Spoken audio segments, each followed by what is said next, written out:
বরিশালের ব্যাটিং ইনিংসে। আশিক কর্নওয়াল প্রথম বলে আউটের আবেদন এবং আউট। আম্পায়ার জানিয়ে দিয়েছেন you have to go. Tamim কথা বলছেন শান্তর সাথে এবং হি ইজ আউট, তিনি চলে যাচ্ছেন। কোন রিভিউ না, প্রথম বলেই কর্নওয়ালের বাজিমাত। Wow, what a start! এই ধরনের স্কোরের এগেনস্টে এই ধরনের শুরুটাই দরকার এবং সেটাই করলেন। চমৎকার একটি লেন্থ ছিল, এক্সট্রা একটা বাউন্স আমরা দেখলাম এবং তামিম যখন ফিরে যাচ্ছিল শান্ত জিজ্ঞেস করছিল তামিম ভাই লেগেছে, তামিম বলছিল হ্যাঁ গ্লাভসে একটু লেগে গিয়েছে। অনেস্ট অপিনিয়ন, রিভিউর কোনো চান্স নেননি এবং রিভিউটা নষ্টও করেননি।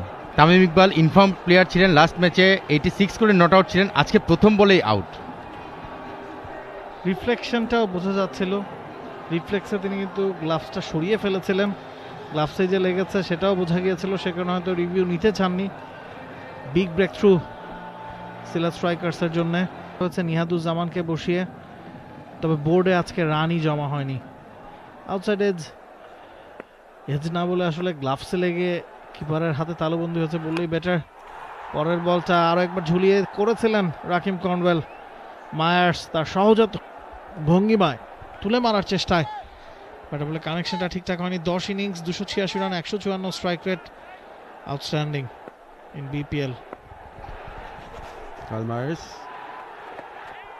তার সতীর্থর বিরুদ্ধেই খেলছেন। রাকিম কর্নওয়ালের ইনক্লুশনটা দারুণ হয়েছে সিলেট স্ট্রাইকার্সের জন্য। ব্যাট হাতে ওপেন করলেন, এফেক্টিভ কিছু রান তুলে দিয়েছেন শুরুর দিকে, বল হাতেও নতুন বলটা হাতে নিয়েছেন এবং আসলে যেই উচ্চতা থেকেও বল করেন আমার মনে হয় এক্সট্রা একটা বাউন্স তিনি এমনিতেই এক্সট্রাক্ট করতে পারেন। অবশ্যই তাই।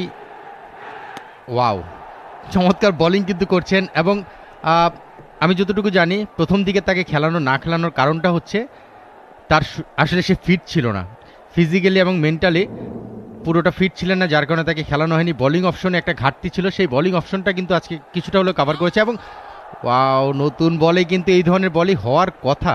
খুব বেশি স্পিন হয়তো করবে না, ভিতরের দিকে আসবে ড্রিফট করে, সেটাই কিন্তু হচ্ছে। এবং আমি জানি না মায়ার্স এই বলটা ছাড়ছেন, পরপর দুটো বল ছাড়লেন, দুটোই কিন্তু বেশ ক্লোজ ছিল। মায়ার্স কিন্তু একটু সময় নিতে চাচ্ছেন হয়তো, পরের বলটিও ভিতরের দিকে আসছিল। নতুন বলটা যেরকম হওয়ার কথা অফ স্পিন বলে, খুব বেশি টার্ন করার কথা না, বাহাতি ব্যাটসম্যানের ভিতরের দিকে আসার কথা, জাস্ট হালকাভাবে খেলে দিয়ে স্কোয়ার লেগে প্লেসমেন্ট করে একটি রান নিলেন। যেটা বলছিলাম, কর্নওয়াল পুরোপুরি ফিট হয়তো ছিলেন না, আজকে তাকে ইনক্লুশন করার ক্ষেত্রে আরেকটা বড় ভূমিকা হচ্ছে 3 জন বাহাতি ব্যাটসম্যান কিন্তু বরিশাল লাইন আপে রয়েছে। বাংলাদেশ প্রিমিয়ার লিগ 2025, 7টি দলের জমজমাট লড়াইয়ের মাধ্যমে পুরো দেশ দেখতে চোখ রাখুন টি স্পোর্টস নেটওয়ার্কে।